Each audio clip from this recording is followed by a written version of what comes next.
तर आपण काल बघितलं की डॉम म्हणजे काय, डॉक्युमेंट म्हणजे काय, ऑब्जेक्ट म्हणजे काय, मॉडेल म्हणजे काय, त्यात आपण ॲक्सेस कसा करू शकतो. एव्हरीथिंग ॲरेच्या इंडेक्सप्रमाणे आपण ॲक्सेस करून त्याच्यावरती आपण नॉर्मल ऑपरेशन बघितले, जसं की इमेज वगैरे ॲड करून. तर आज आपण बघणार आहे की using by name. Using name म्हणजे काय की प्रत्येक आपण टॅगला युनिक नेम हा ॲट्रिब्यूट देतो. तर त्यात पहिले आहे की every element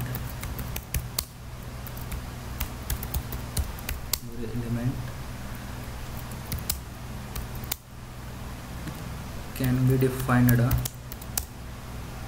with a name.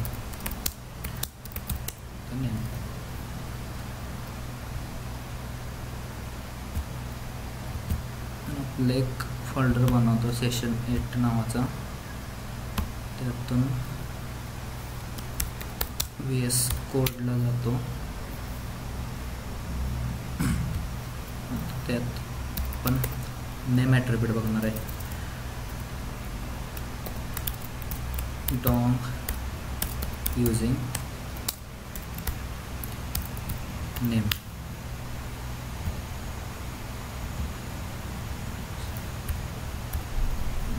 करतो.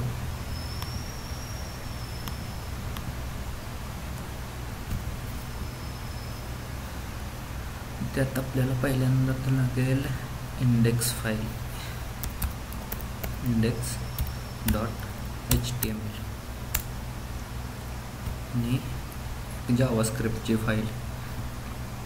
जावास्क्रिप्टची आपण नंतर बघूला, जर मोठा कोड झाला त्यावेळेस आपण घेऊ. तर स्निपेट नंतर मला आता टायटल बदलायचं आहे. DOM using name. तर बॉडी टॅगमध्ये आपण सपोज घेतले इमेज टॅगवरतीच बरं पडेल. सो अल्टरनेटिव्ह एक इमेज घेऊ. आज इमेज आपण डाउनलोड केल्या होत्या काल. आज आपण गुगलवरती लिंक देऊन इमेज कशा आपण डाउनलोड वापरायच्या ते पण शिकणार आहे. तर नेम ॲट्रिब्यूट हा युनिक असतो.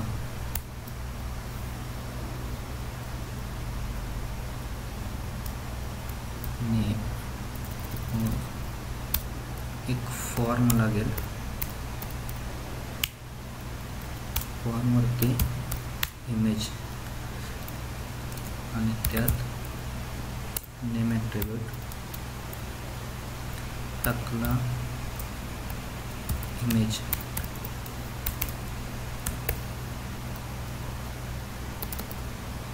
आपण आता गोलावी केला.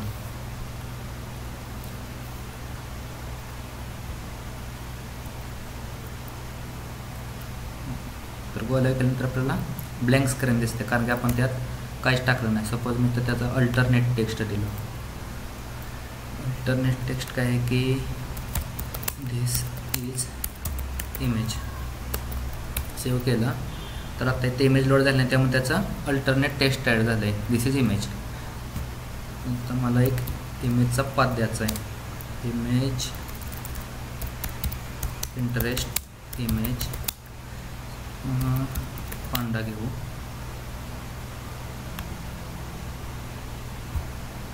राईट क्लिक करून copy link address, copy link केला आणि आपण सोर्स या टॅगमध्ये ॲप्लाय केलं. सेव्ह केल्यानंतर ॲप्लाय काम झाले नाही.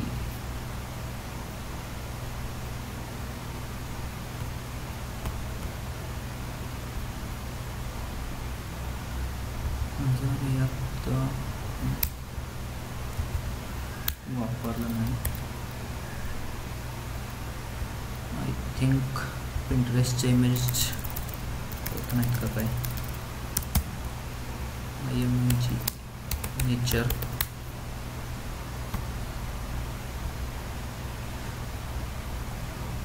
पे image address open copy image address बरोबर आहे.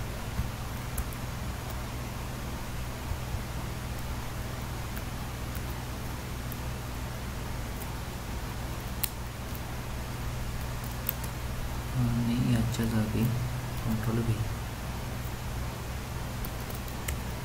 ओके, तर आता लोड झाली. पिंटरेस्टच्या इमेज आय थिंक लोड होत नाहीत.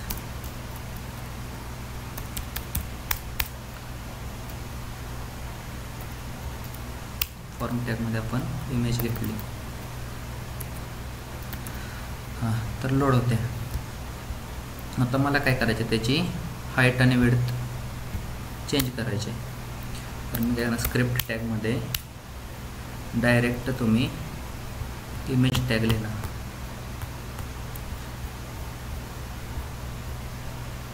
Ctrl A right click, format document.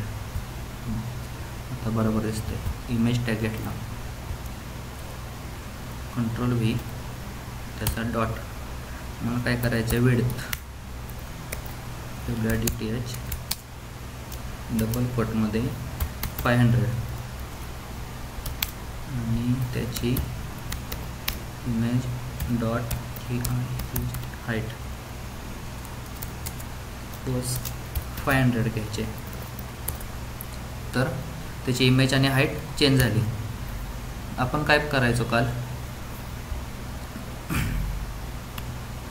की डॉम कलेक्शन वापरायचं असेल तर एक व्हेरिएबल घ्या, त्यात डॉट त्याला ॲज अ ॲरेवाने ट्रीट करा. जर सपोज पी टॅग असेल, त्याचा ॲरे कोणता इंडेक्स आहे ते वापरा. त्यापेक्षा हे सोपं आहे, डायरेक्ट प्रत्येक एलिमेंटला त्याचा युनिक नेम द्यायचं. सपोज आता इथे मी काय इमेज असं नाही, काही पण देऊ शकता. जसं की नम हे नाव दिलं आणि इथे पण नम सेम वर्क होणार. ओके, आता तुम्हाला काय करायचं आहे, या इमेजचा ॲड्रेस एका व्हेरिएबलमध्ये स्टोअर करायचे.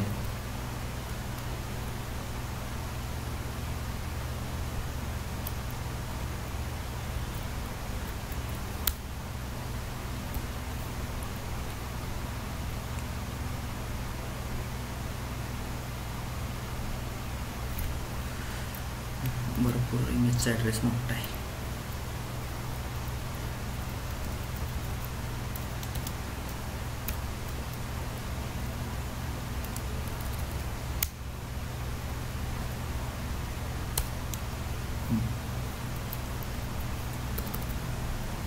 आता मला काय करायचं आहे, याचं नम. आता इमेज बघा काय झालं, त्याला पाथ भेटला नाही ना, त्यामुळे त्याने अल्टरनेट टेक्स्ट घेतला, दिस इज इमेज. आता मला त्याला सोर्स द्यायचा आहे. तर मी करणार, एक व्हेरिएबल घेणार, त्यात टाकणार image path is equal to as a string म्हणून त्या इमेजची ॲड्रेस पेस्ट करणार.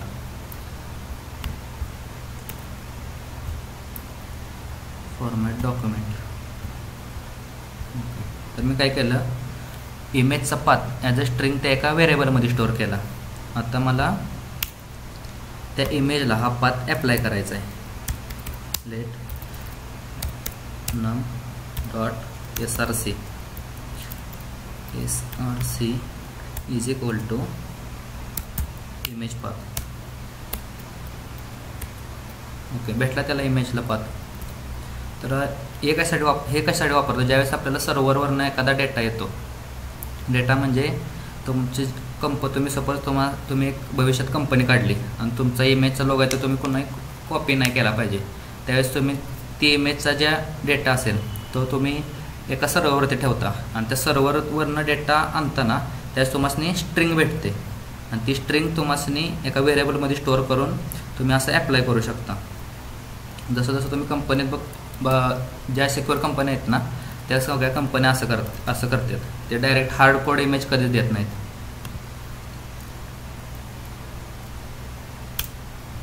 हा आहे नेम ॲट्रिब्यूट.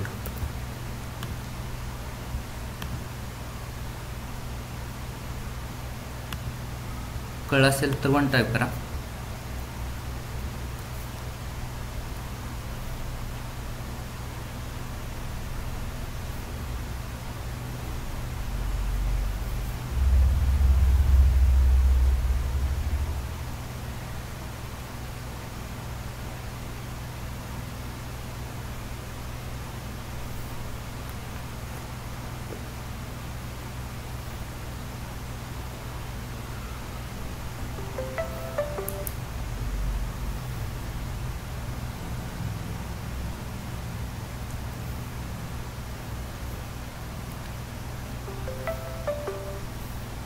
लेक्चर चालू आहे, नंतर करतो.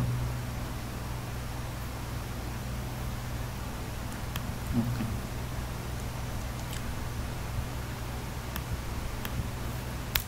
यात काही क्वेश्चन असेल ते तर विचारा, नाहीतर नेक्स्ट एलिमेंटकडे जाणार आहे आपण.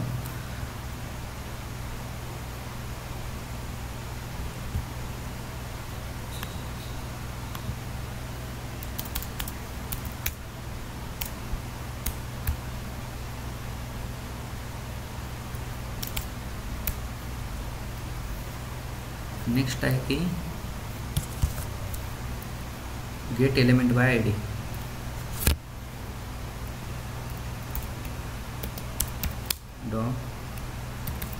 Manipulation using I D. Selector पण म्हणू शकता तुम्ही त्याला.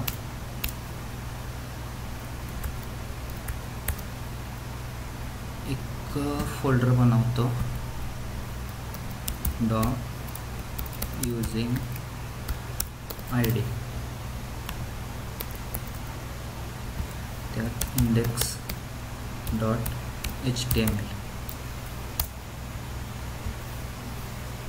ओके.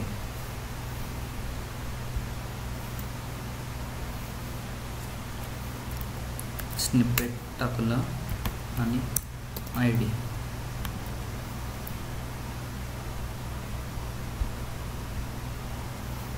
आता आपल्याला काय करायचं आहे, जे हे टेक्स्ट आहे टायटल, तर त्या टायटलचं आपल्याला सॉरी हे टेक्स्ट नाही आपण बोललेलं H2 मधलं फोर्क इन्फो सिस्टीम.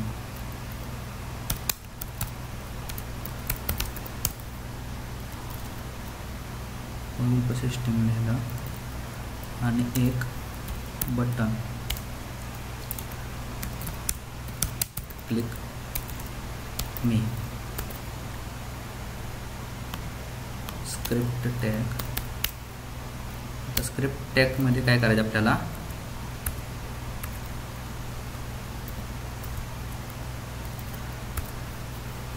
पहिलं पेज लोड झालं आहे, स्टॉप केलं आणि हे पेज आपण गो लाईव्ह केलं. तर index cannot get down using HTML.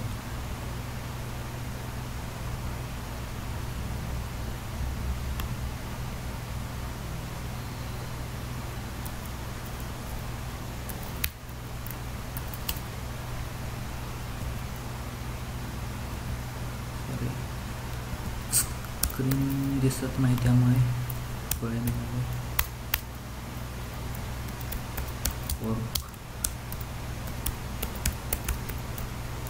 Systems. आता गो लाईव्ह.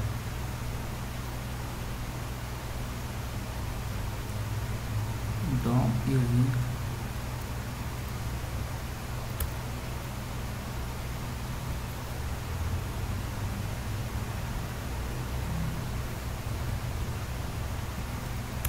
कॉमन म्हणता येते index.html. झालं. पुढे एक लिंक पण त्याच्या 5 चुकीचा भेटलेला. रिवाइज करतो. नेमचं पाहिजे का,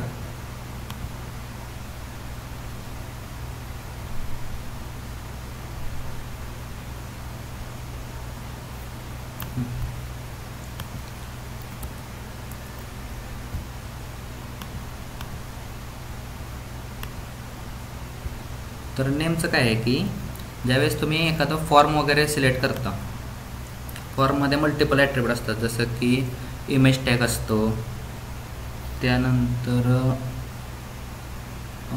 डिव वगैरे असतात, इनपुट फील्ड पण असतात. तर त्यांना नेम ॲट्रिब्यूटने आपण वेगळं करतो. सपोज तर इथे मी टाकलं ईमेल, तर तुमचं दिसताना काय दिसणार आहे, असं दिसणार आहे, आणि इथं इनपुट टॅग आहे. तर याला आपण युनिक नेम दिला. आपण युनिक म्हणजे आय डी पण युनिक असते आणि नेम पण युनिक असते. पण ज्यावेळेस तुम्ही फॉर्मवरती एखादं ऑपरेशन करता, व्हॅलिडेशन वगैरे लावायचे असतील आपल्याला थर्ड ॲप्लिकेशन बनवताना, तर आपण नेम प्रॉपर्टी यूज करतो. नेम प्रॉपर्टीनं आपल्याला ॲक्सेस करायचं असेल तर डायरेक्ट त्याच्या नेमने ॲक्सेस करतं. जसं की आता मी टाकलं ईमेल डॉट, त्याचं आपल्याला हाईट टाकायचे, हाईट नाही तर प्लेस होल्डर टाकू. Placeholder is equal to string द्यायचे आहे. Enter email I D. Save केलं तर प्लेस होल्डरचं स्पेलिंग बरोबर आहे का? बरोबर आहे.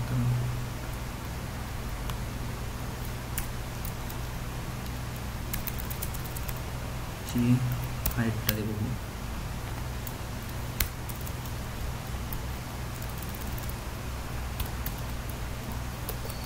पाचशे केली.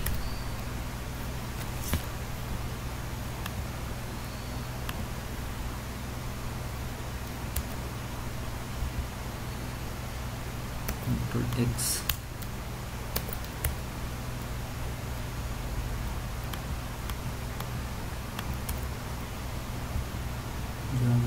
Input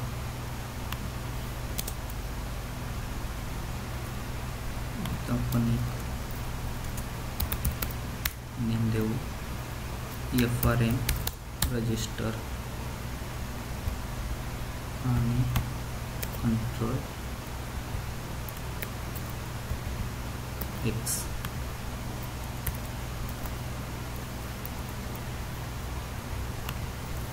FRM reg dot email.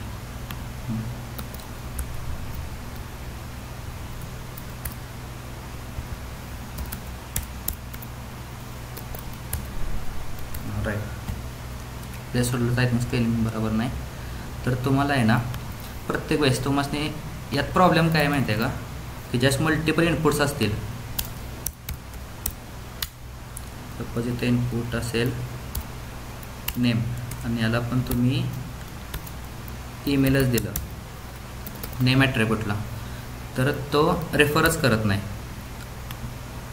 त्याची व्हॅल्यूज घेत नाही. त्या कंडिशनमध्ये आहे ना हा यूज जास्त करत नाहीत. पण ज्यावेळेस तुम्हाला युनिक डेटा असतो ना स्टुडंटचा, आधार कार्ड एकच असतो, तुमचं पॅन कार्ड नंबर हा एकच असतो, तुमचा मोबाईल नंबर हा एकच असतो, त्या कंडिशनमध्ये तुम्ही नेम ॲट्रिब्यूट फॉर व्हॅलिडेशनला वापरतात.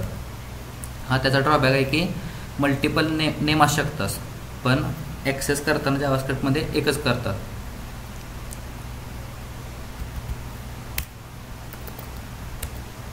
आणि तुम्हाला ॲक्सेस करायचा असेल ना ईमेल, तर तुम्ही पॅरेंट चाइल्ड रिलेशन करू शकता. पॅरेंट चाइल्ड म्हणजे काय की फॉर्म त्याचा पॅरेंट आहे, त्याचा नेम काय FRM RAG, हा त्याचा युनिक नेम आहे, हा झाला पॅरेंट. आणि त्याचा चाइल्ड कोण आहेत, इमेज हा चाइल्ड आहे, इनपुट हा चाइल्ड आहे.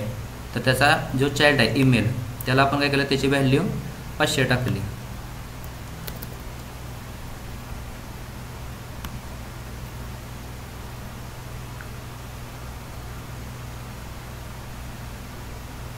हां, डॉम युजिंग नेम फॉर्म व्हॅलिडेशनसाठी वापरतात.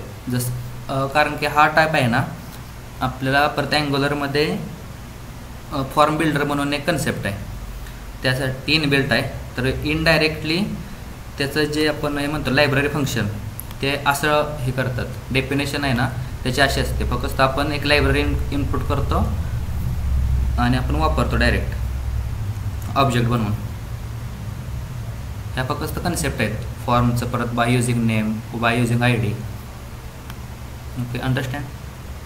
कळलं असेल वन टाईप करा.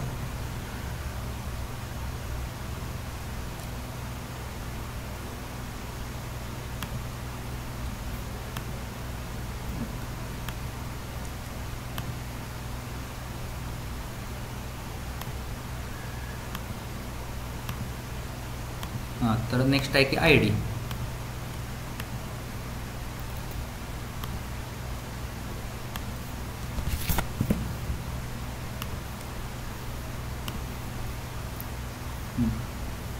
आपण काय केलं, एक H2 टॅग घेतला आहे आणि त्यावरती फोर्क इन्फोसिस्टीम हा टेक्स्ट केले. आता आपल्याला काय करायचं, याला युनिक ID द्यायचा आहे. युनिक ID म्हणजे आपण CSS मध्ये जशी ID देतो सेम तीच ID द्यायची आहे. ID H2 element. आणि आपल्याला काय एक बटन घ्यायचं आहे. बटनवरती क्लिक मी, स्क्रिप्ट फाईल द्यायची आहे. स्क्रिप्ट त्याच्या आतमध्ये फंक्शन क्लिक केल्यानंतर ऑन क्लिक, ऑन क्लिक हा इव्हेंट आहे. त्यावरती चेंज टेक्स्ट नावाचं फंक्शनला कॉल करायचं आहे. तर इथं आपल्याला फंक्शन लिहायचं आहे, एक फंक्शन चेंज कलर आणि त्याचे डेफिनेशन. तर आता आपल्याला ID ॲक्सेस कशी करणार, आपण एक document dot get element by ID ब्रॅकेटमध्ये त्याची व्हॅल्यू. तर व्हॅल्यू काय की H2 एलिमेंट, कंट्रोल V. तर त्याचं आपल्याला काय बदलायचे आहे, सपोज इनर टेक्स्ट बदलायचे आहे. इनर टेक्स्टमध्ये काय टाकायचं आहे की this is changed text for info systems. Save केलं, ब्राउझरवरती आलो तर याच्या क्लिकला त्या फंक्शनला कॉल होणार. आणि काय झालं, this is changed text for info system. तर हे फक्त तुम्हाला सिंटॅक्स लक्षात ठेवायचे की गेट एलिमेंट बाय ID. असे अजून 3-4 टाईप आहेत की get element by pseudo class, get element by त्याचं काय बोलतात relational selector, child adjacent selector,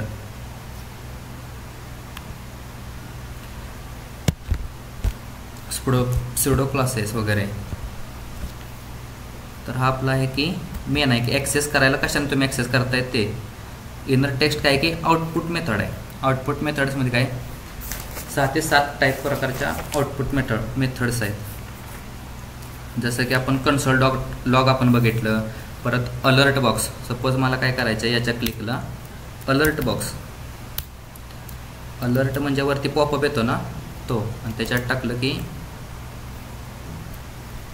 this is alert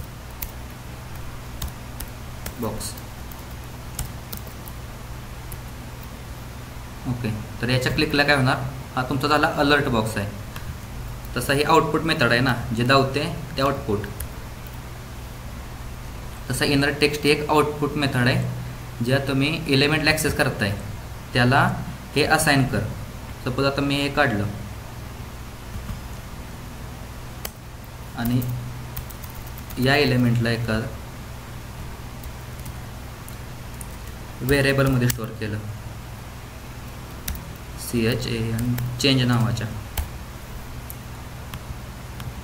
आणि चेंज नावाच्याला त्याचं इनर टेक्स्ट प्रॉपर्टी बदलली मी, डबल कोटमध्ये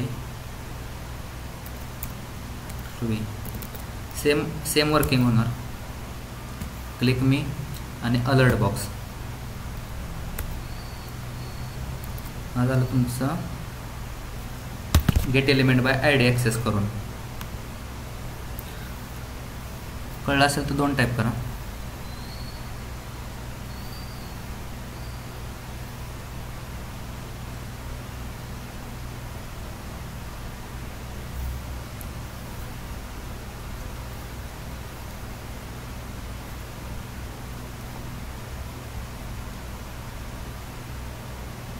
आता आपल्याला काय करायचं आहे, next get element by I D use for loop वापरून आहे ना, एक काउंटर ॲड करायचं आहे.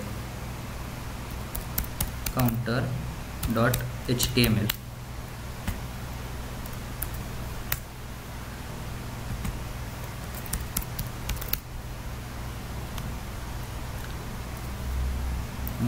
H3 टॅग H1च घेऊ. काउंटर ॲप आणि एक पॅराग्राफ टॅग घेऊ. त्याच्यात पण देऊ 70 घेऊ. त्याला एक युनिक आय डी देऊ, मार्क्स. मार्क्सच देऊ आणि एक बटन.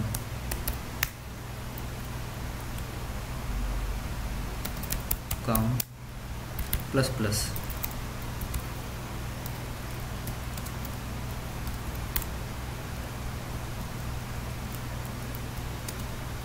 आणि त्याच्या क्लिक इव्हेंटला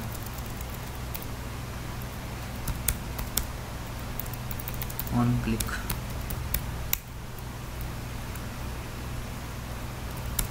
काउंट फंक्शनला कॉल केला तर काउंट फंक्शन आपल्याला डिफाईन करायचं आहे. तर स्क्रिप्टमध्ये एक फंक्शन लिहायचं, काउंट. त्याचे डेफिनेशन आपल्याला तर व्हेरिएबल बनवायचे. Where suppose count1 is equal to document dot get element by id आणि त्याची युनिक आय डी मार्क्स.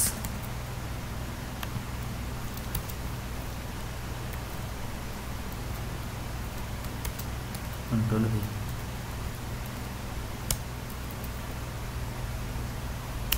आणि आपलं दुसरं एक व्हेरिएबल लावायचं आहे की मार्क इज इक्वल टू, आता दिसते तुम्हाला कसं धावतं. त्याच्यानंतर एक एक एक एक ॲप्लाय करू आपण, काय काय लागणार आहे.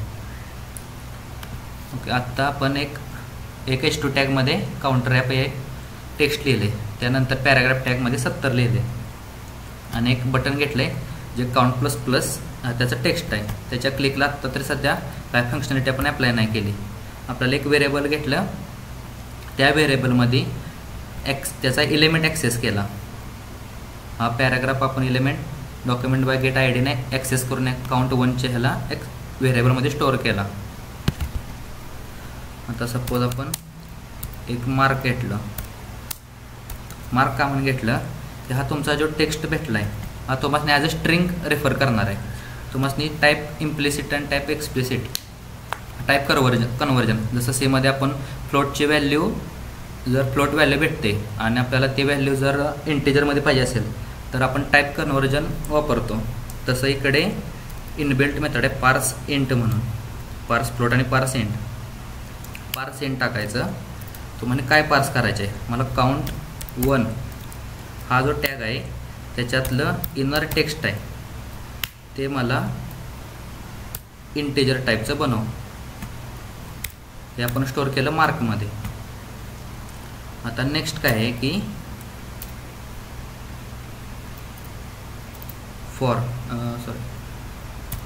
मार्क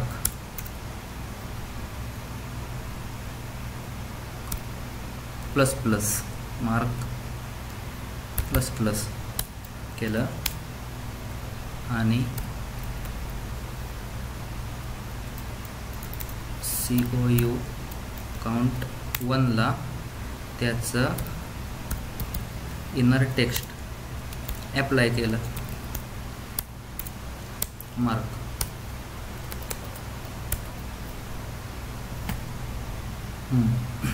तर पहिल्यांदा आपण काय केलं, एक व्हेरिएबल घेतलं काउंट 1, त्यात गेट एलिमेंट बाय आयडीने ॲक्सेस करून त्याचा एलिमेंट स्टोअर केला. त्यानंतर एक व्हेरिएबल घेतलं मार्क, त्याला आपण त्या एलिमेंटचं जे टेक्स्ट आहे स्ट्रिंग भेटणार आहे त्याला ॲज अ इंटिजर आपण टाईप कन्व्हर्जन केलं पार्स इंट या इनबिल्ट मेथडनं. आणि नेक्स्ट लाईनला आपण मार्क प्लस प्लस, त्याला जे इंटिजर टाईपचं असाइन झालं आहे ते प्लस प्लस करणार. पहिल्यांदा काय होतं 70, तर +1 इन्क्रीमेंट करणार प्रत्येक वेळेस ज्यावेळेस फंक्शन कॉल होणार. नंतर काय आहे की ज्यावेळेस फंक्शन कॉल होणार आपण या व्हेरिएबलला आपण प्लस प्लस केलं, पण जे तुमचं ॲक्च्युअल पॅराग्राफ आहे 70 त्याला आपण असाइन नाही केलं. मग काय केलं, काउंट 1 जिथं आपण त्या एलिमेंट घेतलेला त्या एलिमेंटला आपण असाइन केलं इनर टेक्स्ट. कोणाचं इनर टेक्स्ट, या मार्क व्हेरिएबलचं. ओके, लोड झाल्यानंतर त्याची ॲक्च्युअल व्हॅल्यू आली 70. 1 2 3 4 5 6. आता आपल्याला अजून एक व्हेरिएबल अजून एक बटन पाहिजे.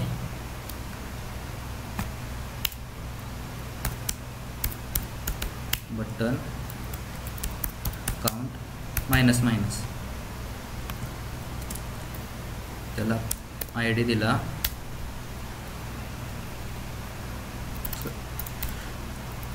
ऑन क्लिक, त्याच्या क्लिकला काउंट मायनस नाही येणार, काउंट निगेटिव्ह. आता हे फंक्शन आपल्याला डिफाईन करायचं आहे. फंक्शन नेम ब्रॅकेट, तर फंक्शन लूप चालू. आता तुमचा जो व्हेरिएबल आहे वेअर सेम हाच कंडिशन येणार ॲज इट इज, फक्त इथं minus minus. Okay, count plus plus केल्यावर काउंट 1 2 3, काउंट मायनस केल्यावर 70 68 70 65 66 67. तुम्ही याचं एखादं मिनी ॲप्लिकेशन करून पण पोस्ट वगैरे लिंकडीनला टाकू शकता. हे कळलं असेल तर 3 टाईप करा.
आवाज येतोय का, स्क्रीन दिसते का, म्हणून टाईप करा.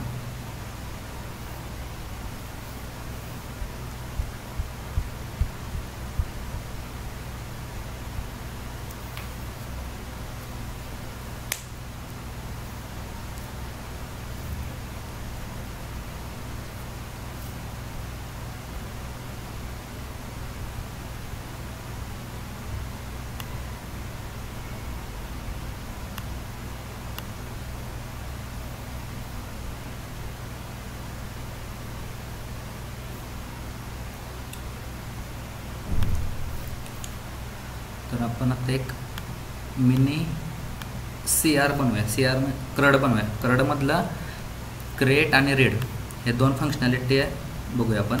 अपडेट आणि डिलीटला जरा टाईम जाणार, अजून पुढचे पण सिलेक्टर्स वापरून हे करायचे आहे. ते पुढं ते अजून सिलेक्टर झाल्यानंतर अपडेट आणि डिलीटचं बघूया.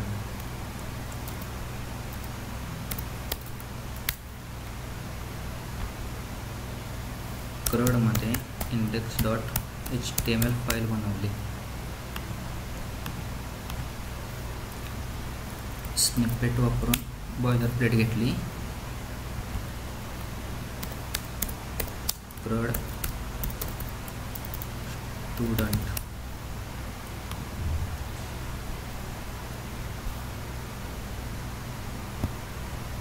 स्टुडंट टेबलमध्ये H2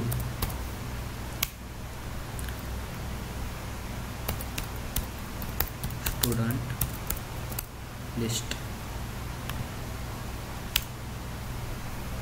एक टेबल घेतला. त्याच्या आतमध्ये मला टेबल हेडिंग पाहिजे. टेबल हेडिंगच्या आतमध्ये एक टेबल रो येणार आणि त्याच्या आतमध्ये TH इंटू 3 घेऊ. मला त्याचं रोल नंबर पाहिजे. नेक्स्ट आहे त्याचं नाव पाहिजे आणि मार्क्स पाहिजेत. टेबल हेडिंग झाल्यानंतर जिथं आपल्याला रेंडर करायचे आहे त्यात टी बॉडी पाहिजे. त्याचा युनिक ID सिलेक्ट केला. Student body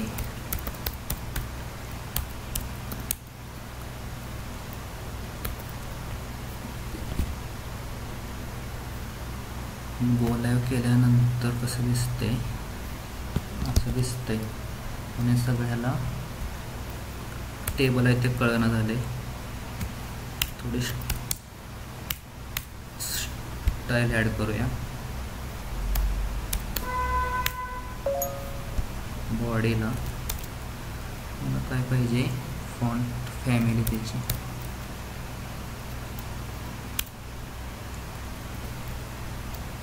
aerial sans serif. टेबलला त्याचे बॉर्डर कोलॅप्स पाहिजेत. बॉर्डर अंडरस्कोर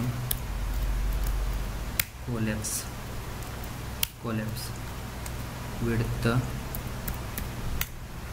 500 पिक्सेल आणि त्याचं मार्जिन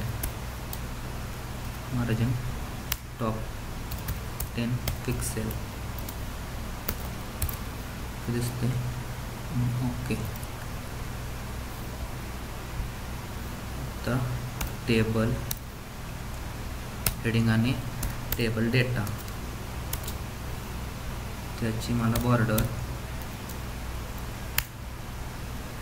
1 पिक्सेल सॉलिड ब्लॅक.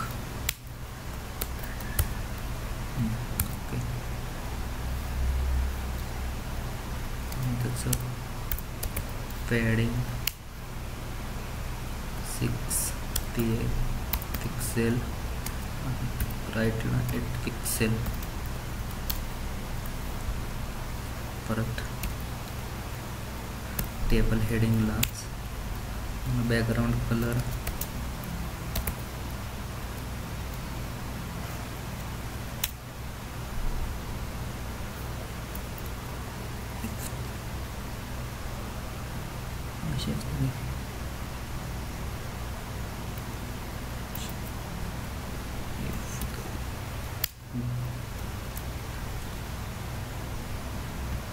रोज मला ग्रे जरा पाहिजे.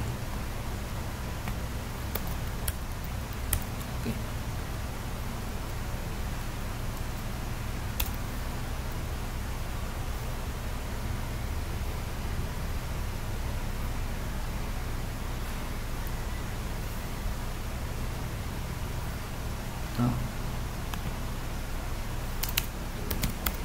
स्क्रिप्ट. तर नॉर्मल टेबल असा दिसतोय. आपण टेबल हेडिंग घेतले, त्यात 3 डेटा आहेत टेबल, रोल नंबर, नेम आणि मार्क्स. तर स्क्रिप्टमध्ये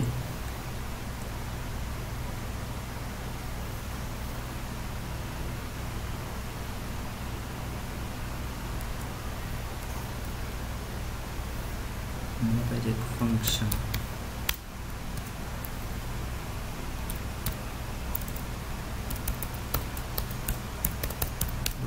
स्टुडंट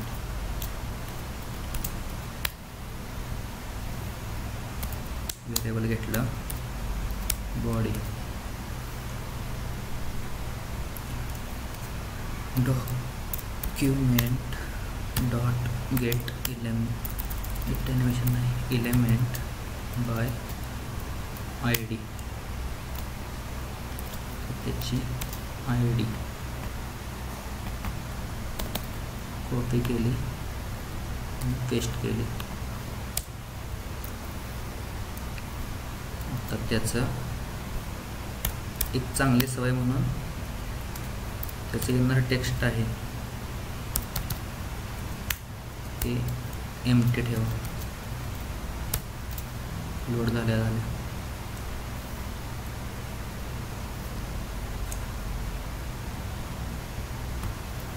त्याच्या आधी मला जो डेटा एंटर करायचा आहे तो मला डेटा पाहिजे.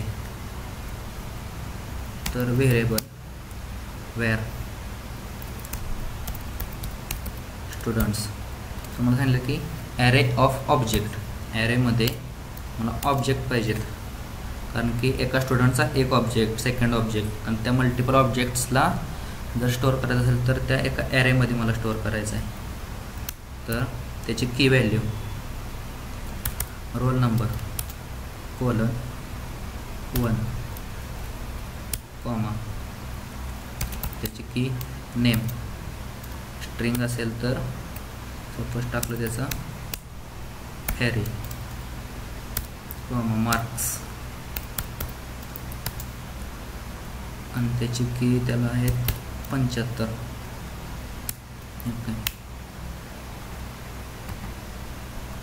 कॉपी पेस्ट करतो, 60 78 आणि 95. रवी असेल,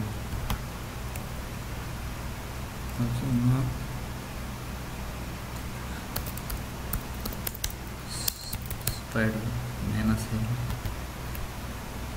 आणि ते सपोज माझंच नाव घेतो, नेम 2 3 आणि 4. आता हा मला ॲरे याच्यात इटरेट करायचा आहे. तर इटरेट करताना बॉडी डॉट इनर HTML, तर एक लूप लागेल आधी फॉर. एक क्वेश्चन आहे, मी तुम्हाला सांगितलेलं की ऑब्जेक्टवरती इटरेट करायला कोणता लूप वापरतात. मला ऑब्जेक्ट इटरेट करायचं आहे तर कोणता लूप वापरतात. येत असेल तर आन्सर करा, नाही तर मी सांगतोच.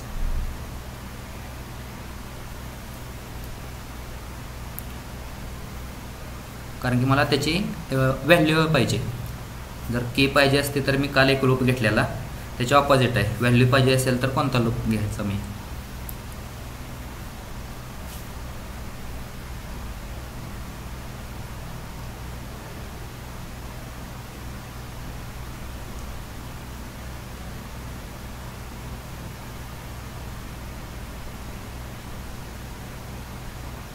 येत नसेल तर 0 टाईप करा.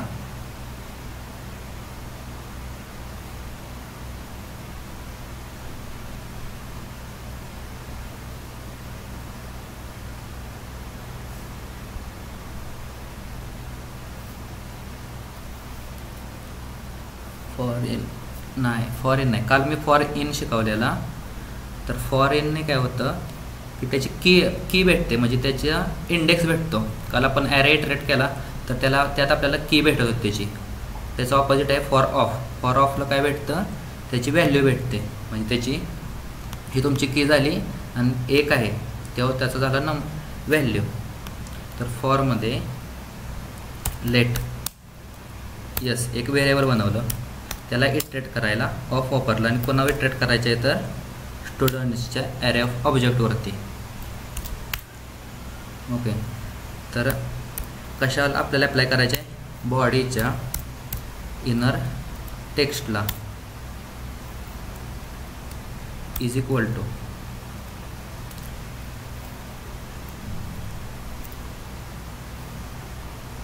नाहीतर plus equal to short form एक वापरू. तो मला सांगितलं की template literal variable backticks. Template literal variable काय करतं की तुम्हाला जर की व्हॅल्यू पेअरमधले जे ॲक्सेस करायचे असतील एलिमेंट ऑब्जेक्ट्स त्यांना तुम्हाला डॉलर सिम्बॉल वापरून कर्ली ब्रेसेसमध्ये त्याची व्हॅल्यू टाकायला लागते. आपण console.log वरती गेल्या लेक्चरला वेळेस घेतलेलं मे बी 2-3 लेक्चर पूर्वी. तर त्यात काय पाहिजे, तर इथे इनर टेक्स्ट नाही, आपल्याला त्याचं एलिमेंटच आपल्याला ॲड करायचे आहेत. त्यात एलिमेंट म्हणजे काय, इनर HTML. पहिला तर टेबल रो झाल्यानंतर सुटसुटीत करू जरा, त्याचा क्लोजिंग टॅग /tr. त्याच्यानंतर आपल्याला पाहिजे td /td. Ctrl+C 2 आणि 3 टेबल डेटा आहेत ना. तर आपल्याला त्यात इटरेट करायचं. तर काय स्पेशल जावास्क्रिप्टचा स्पेशल सिम्बॉल आहे डॉलर आणि त्याची जी आपण व्हॅल्यू करणार आहे. आता व्हेरिएबल आपण काय घेतलं यस डॉट. तिथं आपल्याला काय अप्लाय करायचं, सजेशन पण आलं आहे की रोल नंबर, नेम आणि मार्क्स. मला रोल नंबर करायचे ॲड. बरं डॉलर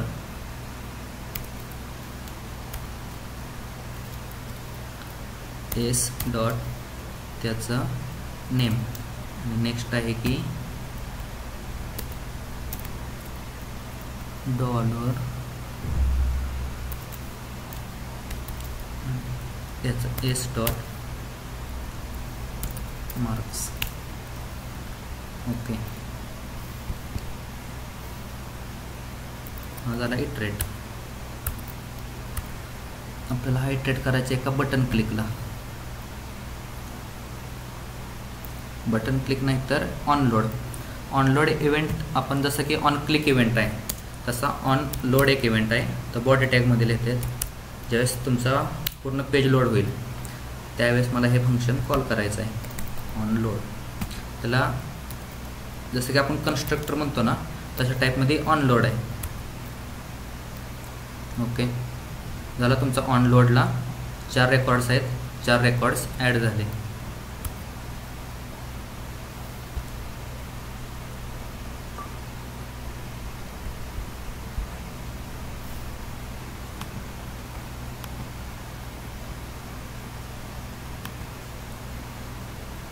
हां, प्लस इक्वल टू काय यूज केलं आहे की जुना टेबल म्हणजे तुम्हाला नेक्स्ट लाईनला गेलं पाहिजे ना. जर आपण प्लस इक्वल टू डायरेक्ट केलं नाही, सेव्ह केलं तर तुम्हाला जे शेवटची व्हॅल्यू आहे शेवटची व्हॅल्यू इटरेट झाली. कारण की हा फॉर लूप आहे. फॉर लूप आपण स्टोअर कशात केला आहे, बॉडीमध्ये. बॉडी काय आहे तुमचा, हा टेबलची बॉडी आहे. त्याला आपण ॲज अ ID सिलेक्टर करून एका व्हेरिएबलमध्ये स्टोअर केला आहे. म्हणजे हा तुमचा अख्खा टॅग आहे ना, तर हा एका व्हेरिएबलमध्ये. आता त्या व्हेरिएबलमधलं इनर HTML काय करतं की त्याच्या जागी तुमचं जे पण आपण हे ॲड केलेत ते सगळं त्याच्या जागी रिप्लेस करतं. जसं की इनर टेक्स्ट सांगितलं की ओव्हरराईट करतं इनर टेक्स्ट, म्हणजे त्याच्या आतलं जी व्हॅल्यू असेल. आता स्टुडंट लिस्ट आहे त्याच्यावर जर मी इनर टेक्स्ट अप्लाय केलं तर त्याची ही जी व्हॅल्यू आहे इनर टेक्स्ट ती चेंज होणार. ज्यावेळेस इनर HTML अप्लाय करतो, इनर HTML मध्ये हा H2 टॅग आहे ना, जर आपण H3 टॅग लिहिलं इनर HTML तर त्या जागी H3 टॅग रिप्लेस होतो. हा इनर HTML आहे.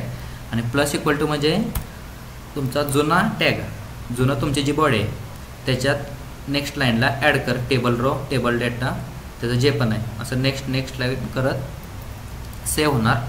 आणि ॲट द एंडला त्याचं फंक्शन फॉर लूप संपल्यानंतर त्याचा ॲरे ऑफ ऑब्जेक्ट्स इटरेट झाला त्यानंतर ते लोड होणार. कळलं?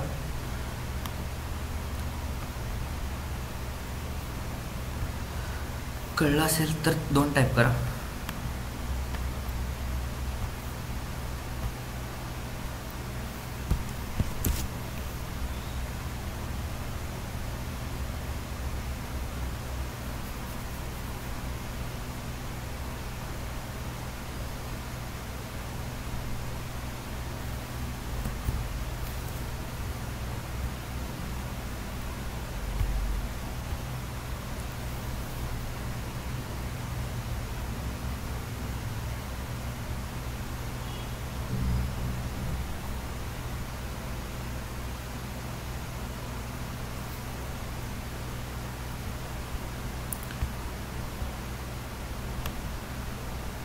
आता आपल्याला काय करायचं आहे, हा तुमचा झाला स्टॅटिक म्हणजे काय, जो ग्लोबल आपण डिक्लेअर करतो तो डेटा झाला तुमचा स्टॅटिक. तुम्हाला काय करायचं आता याच्या खाली एक ॲड करत जायचं आहे.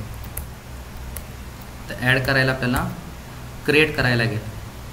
क्रिएट करायला आपल्याला एक फॉर्म घेऊ.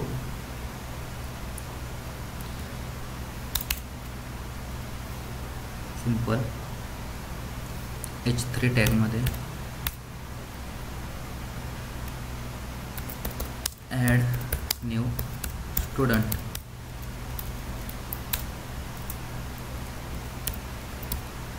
फॉर्म आणि फॉर्मला आपण इनपुट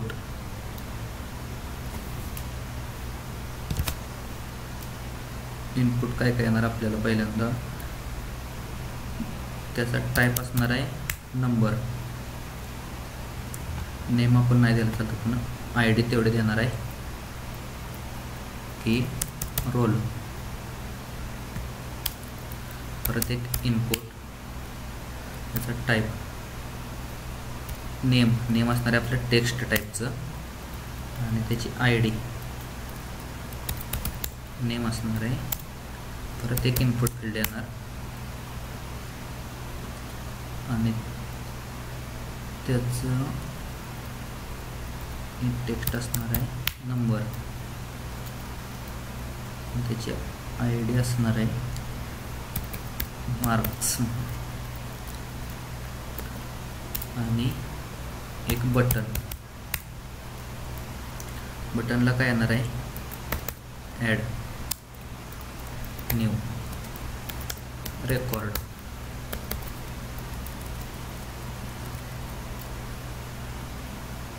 कसं दिसते ते बघूया. 3 फील्ड आहेत आणि ॲड न्यू रेकॉर्ड केलं. आता आपल्याला त्याचा प्लेस होल्डर राईट मगाशी चुकलेलं ना, प्लेस होल्डर का म्हणून घेत नव्हतं. मग डॉम युझिंग नेमला H त्याचं मी कॅपिटल टाकलेलं. तर इथं काय टाकणार आहे आपण roll number enter number. Place होल्डरमध्ये एंटर नेम. परत प्लेस होल्डरमध्ये त्याचं एंटर त्याची मार्क्स आला त्याचा प्लेस होल्डर.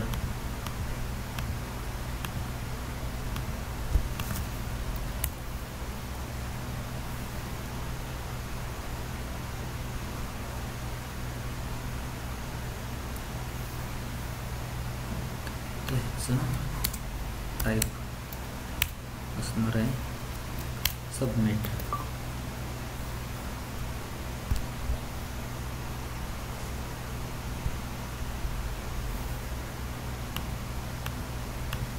आणि फॉर्मवरती आपल्याला एक ऑन सबमिट म्हणून एक इव्हेंट आहे. तो ऑन सबमिट इव्हेंट काय करतो, ह्यातल्या ज्या व्हॅल्यू आहेत त्या ॲक्सेस करतो. ॲड ते एक फंक्शन कॉल केला आणि हे फंक्शन आपल्याला आता डिफाईन करायचे.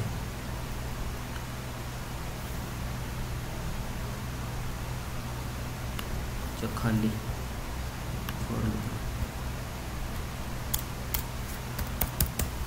Function add student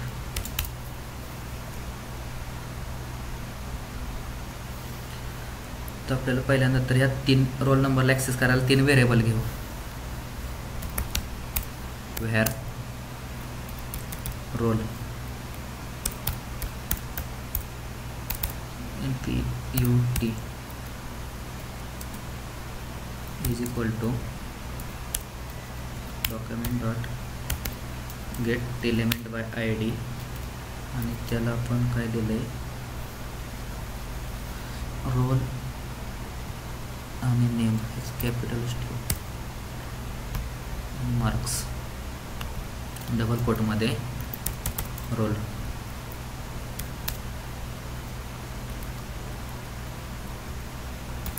where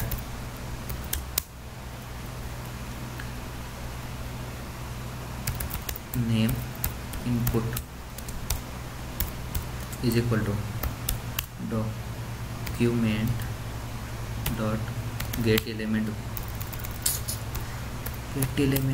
by ID आणि त्याला आपण नेम व्हेरिएबल आपलं राहते काय marks input is equal to document dot get element ID मध्ये मार्क्स. ओके, आपण ॲक्सेस आता त्यांचा ॲक्सेस एका व्हेरिएबलमध्ये आपण स्टोअर केला आहे. तर न्यू स्टुडंटला एक फंक्शन बनवायचं, आपल्याला एक ऑब्जेक्ट घ्यायचा आहे. ऑब्जेक्ट म्हणजे काय की याच्यावरती आपण जे पण टाईप करेल ते सगळं एका व्हेरिएबलमध्ये स्टोअर करायचे आणि तो व्हेरिएबल यात पुश करायचा आहे. आता एक ॲरे घेऊ, एक ऑब्जेक्ट न्यू स्टुडंट नावाचा एक ऑब्जेक्ट घेतला. तर त्याच्यात रोल नंबरला आपण काय असाइन करणार आहे, पार्स इंट त्याला आपण काय पाठवायचं आहे, रोल नंबर इनपुट व्हेरिएबल बनवलं. त्याच्यातलं आपल्याला टेक्स्ट नाही येणार, त्याची इनपुट बॉक्स आहे म्हणजे व्हॅल्यू येणार. बघूया, व्हॅल्यू नाही तर टेक्स्ट अप्लाय करू. नेक्स्ट काय त्याचं की नेमला काय होणार, डायरेक्ट नेम इनपुट आणि त्याची व्हॅल्यू. नेक्स्ट आहे आपला मार्क्सला आपल्याला काय पाहिजे, पार्स इंट आणि त्याला आपण काय पाठवणार आहे, मार्क्स इनपुट त्याची व्हॅल्यू. आता हा न्यू स्टुडंट आपण स्टोअर केला आहे. अजून आपण या ॲरेमध्ये आपण पुश नाही केला. तर ॲरेमध्ये पुश करायला मी तुम्हाला सांगितलं शिकवलेलं पुश मेथड आहे. स्टुडंट्स काय आहे, हा आपला ॲरे, हा स्टुडंट्समध्ये डॉट पुश काय पुश करायचे आपल्याला, तर हा new student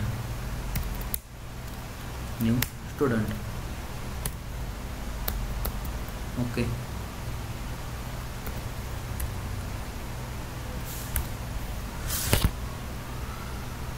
sorry semicolon comma separated value असते त्या.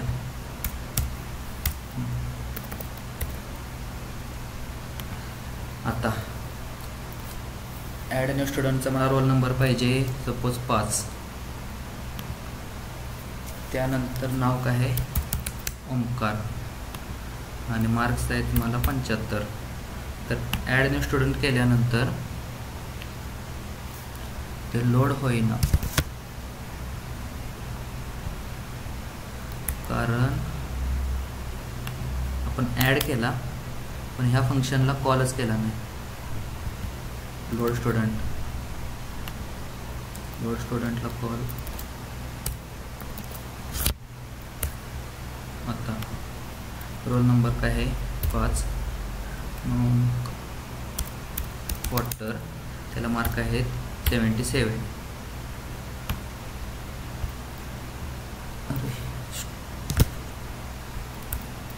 रिटर्न होईना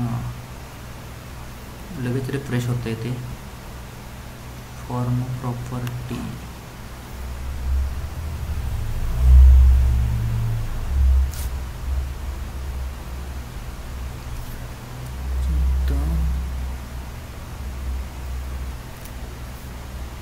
आपल्याला पाहिजे रिटर्न काय नको आहे.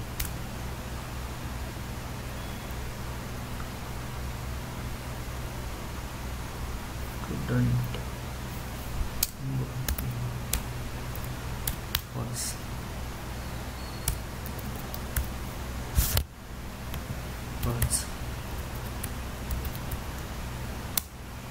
राईट. तर प्रॉब्लेम काय होता की ज्यावेळेस आपण ह्या फंक्शनला कॉल करेल ऑन सबमिटला त्यावेळेस सबमिटला कॉल झाल्यानंतर ते परत पेज रिफ्रेश करत होतं. रिफ्रेश म्हणजे काय कॉलबॅक फंक्शन मी तुम्हाला सांगितलं की लगेच कॉल बॅक करतं.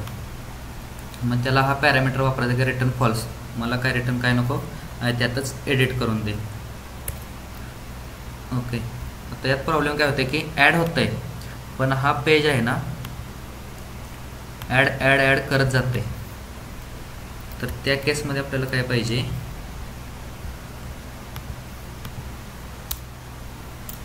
एक आपण ह्याच्यात .NETमध्ये क्लिअर कंट्रोल बघितलेलं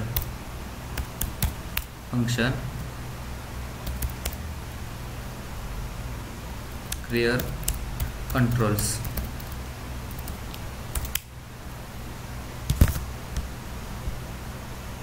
आता क्लिअर कंट्रोल कशाला पाहिजे आपल्याला 10 मिनिटात एंड होणार आहे. रोल इनपुट त्याची जी व्हॅल्यू आहे ते नल असाइन कर.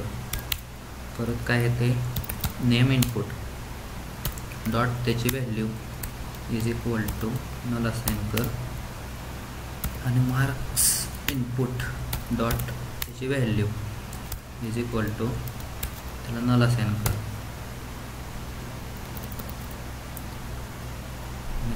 क्लिअर कंट्रोल्सला इथं कॉल द्यायचा आहे मला ज्यावेळेस ऑन लोड होईल.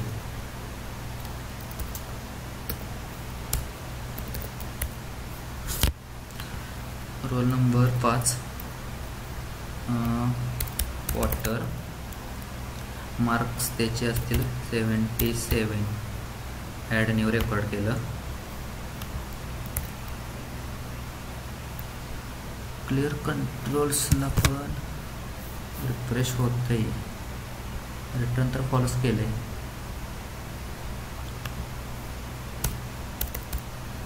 Return false.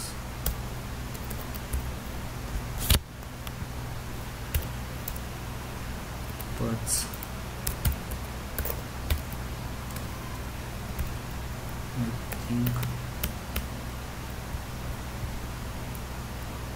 हे फंक्शन घेत नाही बहुतेक. डायरेक्ट वापरू आपण.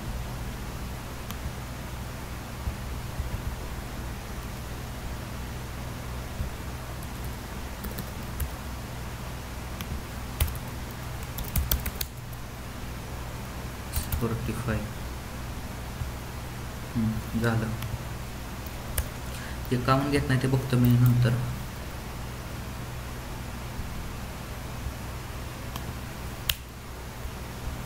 तर तुम्हाला असं करायचे क्रिएट आणि रीड.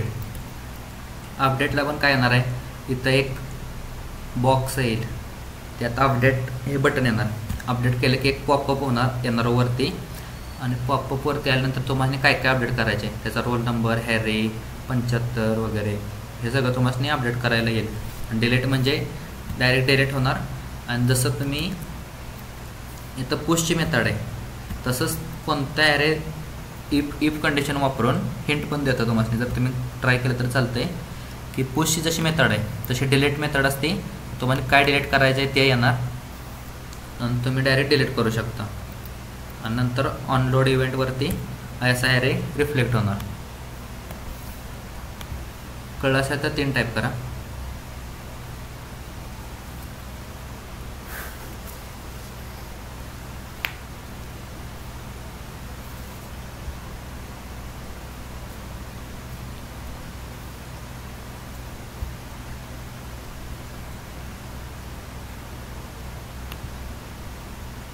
क्वेश्चन असतील तर विचारूया.